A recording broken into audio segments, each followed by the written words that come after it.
সাফল্য, ব্যর্থতা, আলোচনা, সমালোচনা। ২০২৫ সালে ক্রিকেট ফুটবলের বাইরের ডিসিপ্লিনগুলো নানা ঘটনার সঙ্গে। যুব হকি বিশ্বকাপে সর্বোচ্চ গোলদাতা হয়ে ইতিহাস গড়েছেন আমিরুল। নারী কাবাডি বিশ্বকাপ, ইসলামিক সলিডারিটি গেমস আর এশিয়ান আর্চারিতে এসেছে পদক। সাফল্য আছে ব্যাডমিন্টন আর দাবায়ও। জনপ্রিয়তায় এগিয়ে ক্রিকেট আর ফুটবল, তবে ২০২৫ সালে এ দুই খেলার বাইরেও অর্জন কম নয় বাংলাদেশের, যদিও আছে অপ্রাপ্তির হতাশা। যুব হকি বিশ্বকাপে প্রথমবার অংশ নিয়েই আলোড়ন তুলেছে লাল সবুজের দল। জিতেছে চ্যালেঞ্জার্স ট্রফি, হারিয়েছে কোরিয়া অস্ট্রিয়ার মতো দলকে, লড়াই করেছে ফ্রান্স অস্ট্রেলিয়ার সাথে। দলীয় পারফরমেন্স ছাপিয়ে আলোচনায় ছিলেন আমিরুল ইসলাম। ৫ হ্যাট্রিক সহ ১৮ গোল করে গড়েন ইতিহাস। যুবাদের বিশ্বকাপের এক আসরে এত গোল অন্য কোনো খেলোয়াড়ের নেই। তবে যে এইচএফ কাপ জেতাকে নিয়মে পরিণত করেছিল বাংলাদেশ, সেখানে এবার মুদ্রার উল্টো পিঠ। ট্রফি জেতা দূরে থাক, ফাইনাল না খেলে বাড়ি ফিরতে হয়। স্কোয়াড নিয়েও হয়েছে সমালোচনা। বড় তারকা রাসেল মাহমুদ জিমিকে বাদ দিয়ে গড়া হয় দল। এ নিয়ে তদন্ত কমিটিও গঠন করে এনএসসি। পাকিস্তান নাম প্রত্যাহার করায় এশিয়া কাপ খেলার সুযোগ পেয়েও কাজে লাগাতে পারেনি বাংলাদেশ। প্রথমবার নারী কাবাডি বিশ্বকাপ হয় বাংলাদেশে। ব্রোঞ্জ পদক জিতে সন্তুষ্ট থাকতে হয়েছে স্বাগতিকদের। এশিয়ান নারী কাবাডিতেও একই অর্জন। যুব এশিয়ান গেমসেও সর্বোচ্চ সাফল্য ব্রোঞ্জ।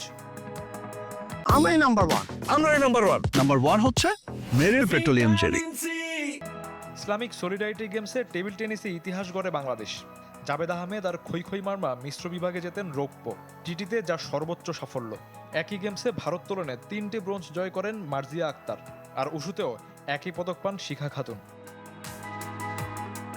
এশিয়ান কাপ আর্চারিতে স্বর্ণ জেতেন আব্দুর রহমান আলিফ, আর ঘরের মাঠে এশিয়ান চ্যাম্পিয়নশিপে ২ ইভেন্টে পদক লাভ করে বাংলাদেশ।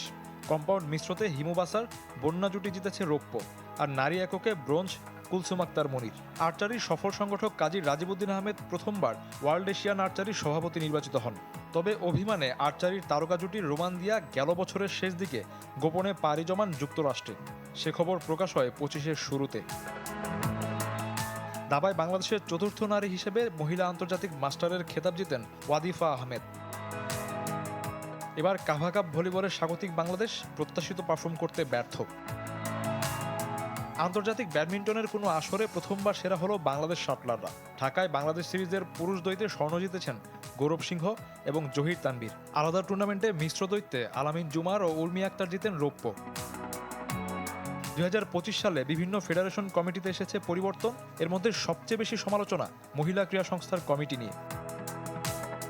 শুটিংয়ে সাফল্যের চেয়ে আলোচিত যৌন হয়রানির ঘটনা। ফেডারেশন যুগ্ম সম্পাদক জিএম হায়দারের বিরুদ্ধে একাধিক শুটার যৌন হয়রানির অভিযোগ আনেন। এর মধ্যে মামলা করেন সাবেক শুটার রত্না। তাসমিয়াতি এমা এনএসসিতে লিখিত অভিযোগ দেন।